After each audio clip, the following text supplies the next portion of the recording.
The Justice Department appointed a special counsel Wednesday to investigate possible coordination between President Trump's associates and Russian officials, a clear signal to the White House that federal investigators will aggressively pursue the matter despite the president's insistence that there was no collusion with the Kremlin. Robert S. Mueller III, a former prosecutor who served as the FBI director from 2001 to 2013, has agreed to take over the investigation as a special counsel, Deputy Attorney General Rod J. Rosenstein announced. The move marks a concession by the Trump administration to Democratic demands for the investigation to be run independently of the Justice Department. Calls for a special counsel intensified after Trump fired FBI Director James B. Comey last week. In my capacity as acting Attorney General, I determined that it is in the public interest for me to exercise my authority and appoint a special counsel to assume responsibility for this matter, Rosenstein said in a statement.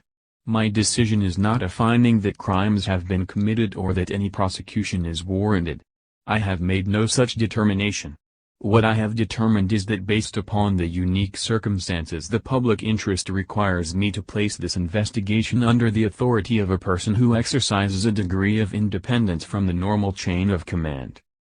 Mueller, often described by those who worked for him as a stern and press-averse disciplinarian, issued a characteristically terse statement: "I accept this responsibility and will discharge it to the best of my ability."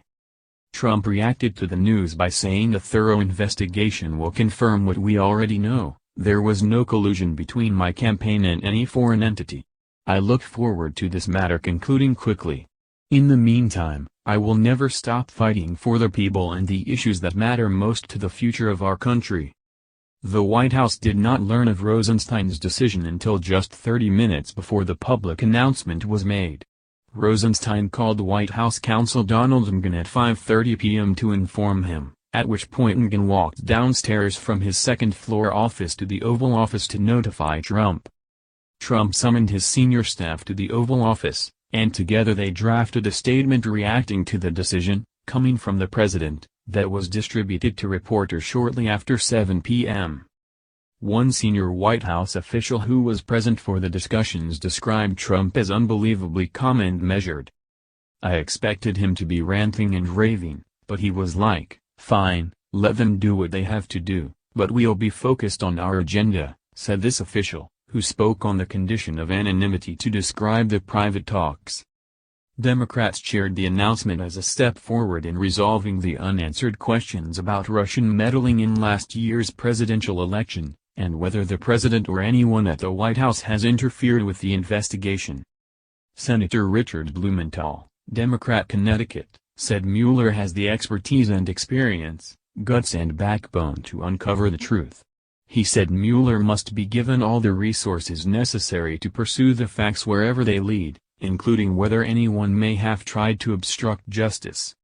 Representative Jason Chaffetz, Republican Utah, chairman of the House Oversight and Government Reform Committee, cheered the choice, writing on Twitter, "Impeccable credentials. Should be widely accepted." But some Democrats said Mueller's appointment does not preclude the need for an independent commission to examine Russian interference in the election.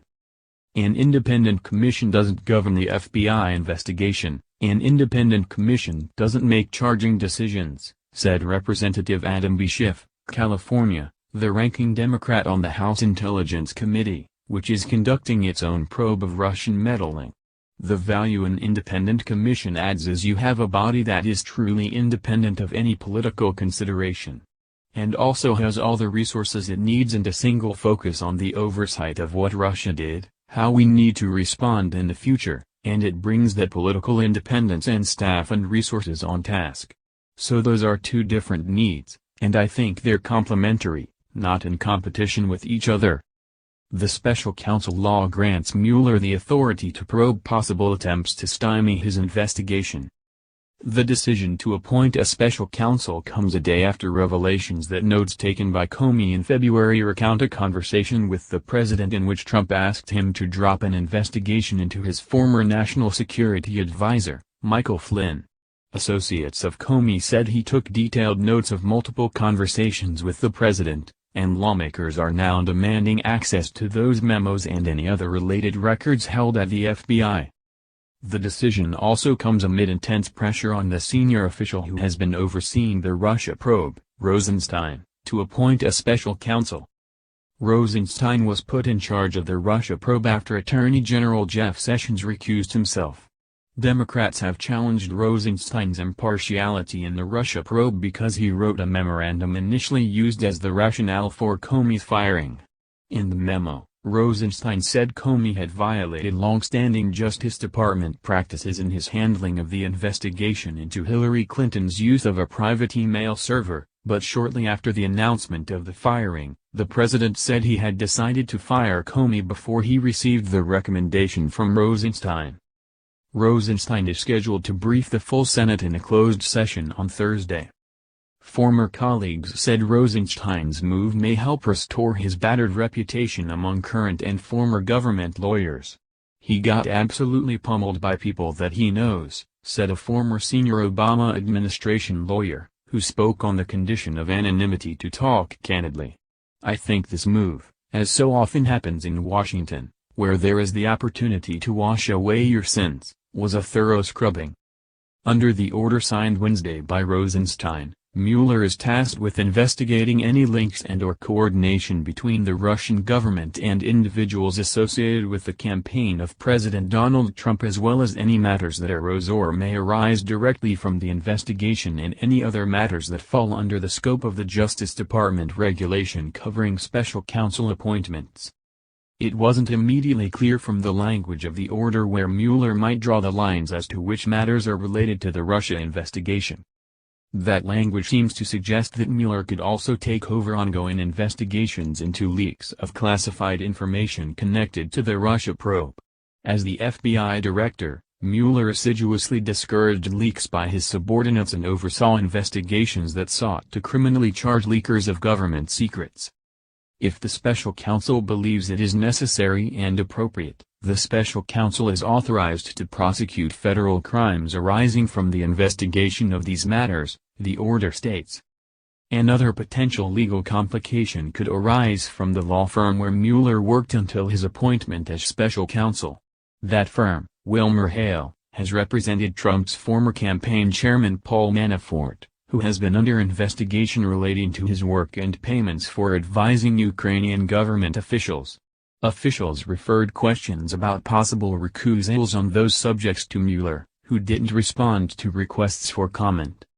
Officials said the appointment was being made under a Justice Department statute that has only been used once, in 1999, although the Justice Department has made other special counsel appointments more recently under different authority.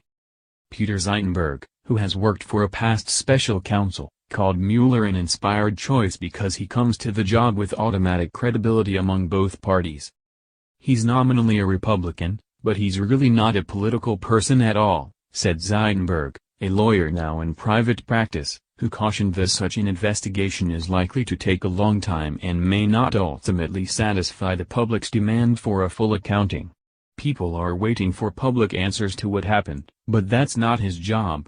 There won't be a report or a press conference at the end of this from him, that's not his role." When he was FBI director, Mueller worked closely for a time with Comey, who as Deputy Attorney General was nominally Mueller's boss during the George W. Bush administration, and while the two men agree on much, they have very different personalities. Mueller was a harsh taskmaster who eschewed expressions of warmth with his staff.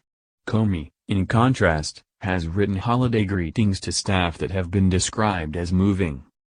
The special counsel gets money and personnel from the Justice Department, but Mueller can ask for specific individuals to join the case. WilmerHale lawyers James Quarles and Aaron Zebley also stepped down from WilmerHale Wednesday, and a firm spokesman said they were expected to join Mueller. Zebley, a former FBI agent and assistant U.S. attorney, was Mueller's chief of staff at the FBI. Quarles was an assistant special prosecutor on the Watergate Special Prosecution Force. Given the extremely sensitive nature of the counterintelligence probe, it is likely that Mueller will also work with many of the current FBI agents assigned to the case, although the decision is ultimately his to make. The budget for the investigation will still have to be approved by Rosenstein. In his new role, Mueller answers to, and in theory could be fired by, Rosenstein, but in practice a special counsel is not subject to daily supervision by any Justice Department official. And given that Mueller's appointment came about largely because of the firing of the FBI director, it would probably touch off a new political firestorm if Mueller were ever dismissed.